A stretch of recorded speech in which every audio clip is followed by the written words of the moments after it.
Happy Friday. Thank you for joining me. Of course, yours truly, Don McKay, in here on the all new radioonfire.com and on Fire Television.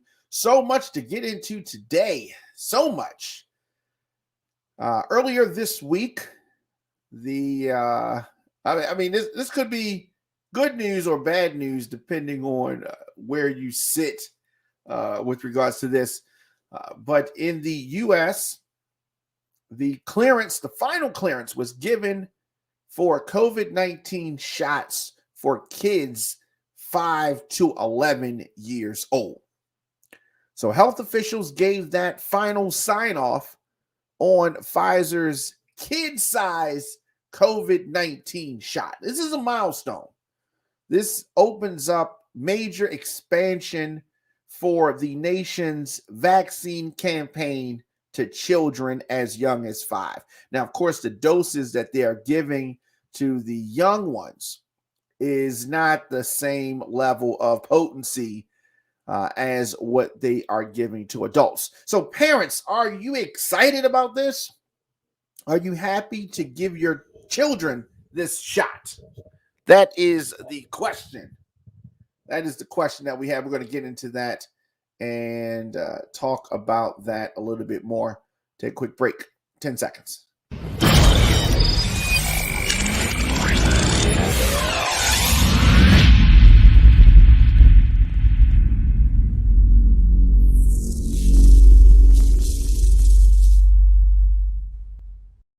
Okay, we're back in here. Your man, Don K, at the Don K Show, at Radio on Fire. We are talking about COVID-19 vaccine for kids. Earlier this week, that was approved. The FDA had already authorized the shots, doses, just a third of the amount given to teens and adults. The CDC formally recommends who should receive FDA cleared vaccines.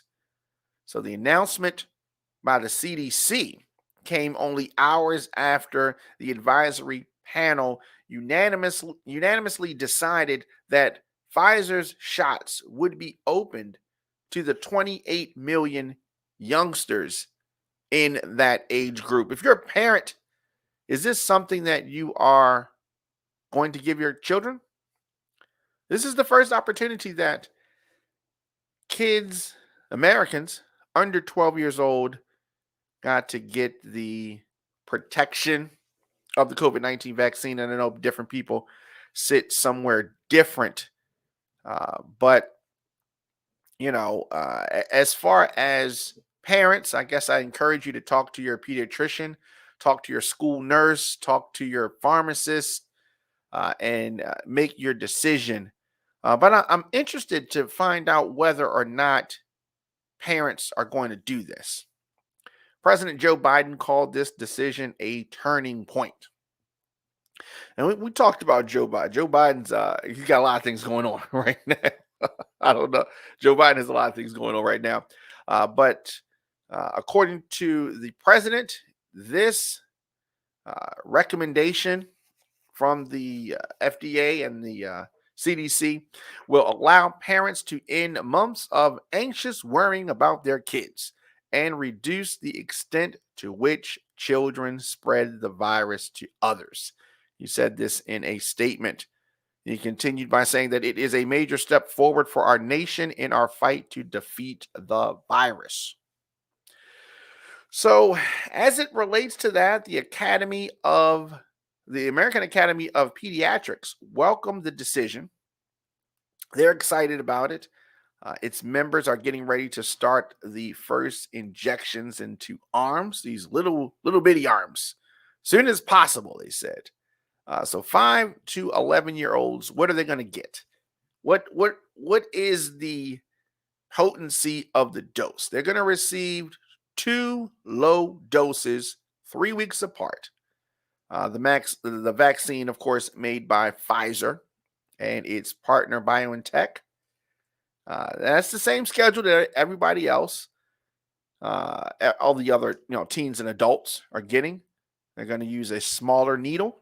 And Pfizer over the weekend began shipping millions of pediatric size shots to different states, doctors, their offices, pharmacies, et cetera, in orange caps, and want to avoid mix-ups with the purple capped vials for the adults. So hopefully there's not going to be any kind of switch ups.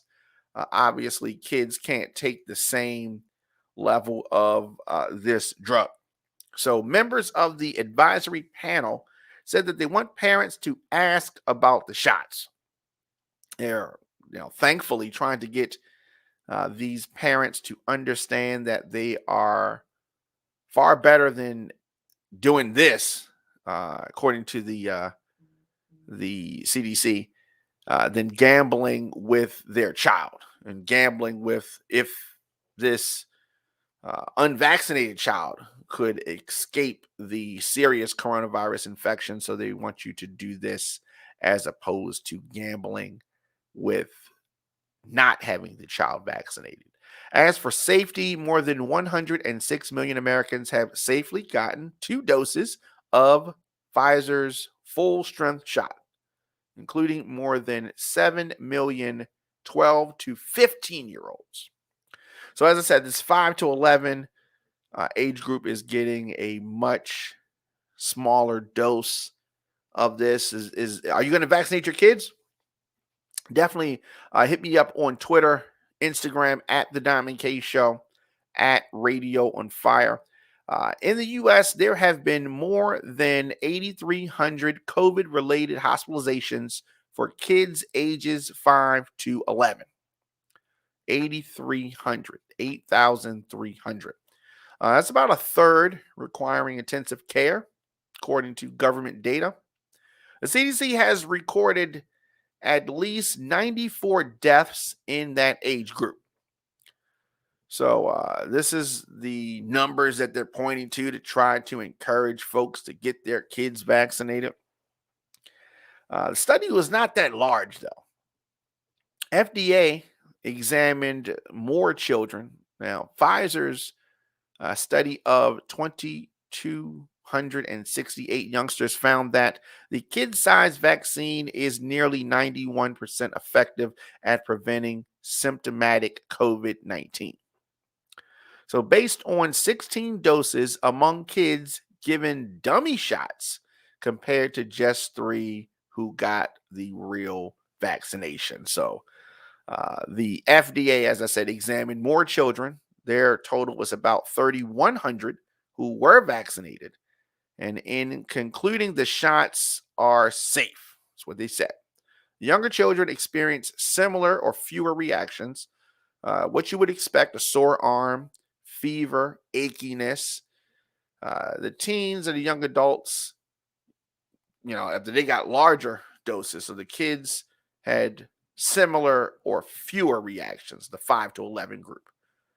Now, the study wasn't large enough to detect any extremely rare side effect, such as heart inflammation that occasionally occurs after the second full strength dose, mostly in young men and teenage boys. And the regulators ultimately decided the benefits from vaccination outweigh the potential that younger kids getting a smaller dose might experience that rare risk. So that's how they determine these things. They sample a very small group and say, we think it's okay. But that's where we're at. Some CDC advisors say that for some parents, deciding to get their children vaccinated may hinge on that small but scary risk. So a few countries have begun using other COVID-19 vaccines in children under 12, including China, which just began vaccinations for 3-year-olds. But many use that Pfizer BioNTech vaccine, and they're watching this U.S. decision around the world. European regulators just began considering the company's kid-sized doses. So America, I guess, leading the way with regards to this vaccines in younger children. So CDC calculated that for every 500,000 kid vaccinated, between 18,000 and 58,000 COVID-19 cases, between 80 and 226 hospitalizations in that age group would be prevented. That's what they're saying, prevented, depending on the pandemic's trajectory. So you could be helping not only your child, but your community by doing this, according to CDC numbers. So the CDC officials noted that COVID-19 has caused more deaths in this age group than some other diseases, such as the chickenpox did before children were routinely vaccinated against them. So they're speaking highly of this, and time's going to tell. I hope that everything works out. If I had a child 5 to 11, would I give them this vaccine? I'm going to probably say yes. We gave them the other vaccines, right? And we did not know what was in the other vaccines. We did not know. So I definitely would not want my child to get COVID. And if this could prevent it in some type of a way, I would do it. Now, that's me. All right. And I don't have a child, but if I did, that's what I'm saying. Of course, you don't have to do this, but I want you to think about it and consult your doctor, consult pediatrician, consult the pharmacist, and then you make your decision. But if someone does not do it, I don't think that they should be demonized. It's your choice to do that. That's what's happening here, and that's what this country is supposed to be all about. And of course, here on the program, we deliver the biggest political and trending news stories of the day with interviews and original reporting from across this country, emanating from our studios in Baltimore and Atlanta. I am currently in Baltimore right now. The show is fun, show is upbeat, but I also need to expose what is really happening in this country. And of course, the Diamond K Show episodes drop Monday through Friday, 8 a.m. and throughout the day as news happens. I don't want you to miss any of our live broadcasts in addition to our 8 a.m. program. We drop content throughout the day as news happens. However you're hearing this or watching this, hit that notification bell so you get an alert whenever we go live. Of course, you can follow the Diamond K Show on our Facebook page. And click that notification bell, as I said, so you get that alert. The Diamond K Show is a Radio on Fire production. You get the show on demand at Apple Podcasts, Spotify, Stitcher, iHeartRadio, Google Podcasts, WRF Radio, the app. Also on YouTube.com/DJ Diamond K. And I also have a project out there called Bernice Avenue on Apple Music and everything. Search Diamond K. And, check that out. Radio Fire, of course, is an advertiser-supported audio and video network. You can get breaking news, podcasts, TV shows covering topics that are important to our culture.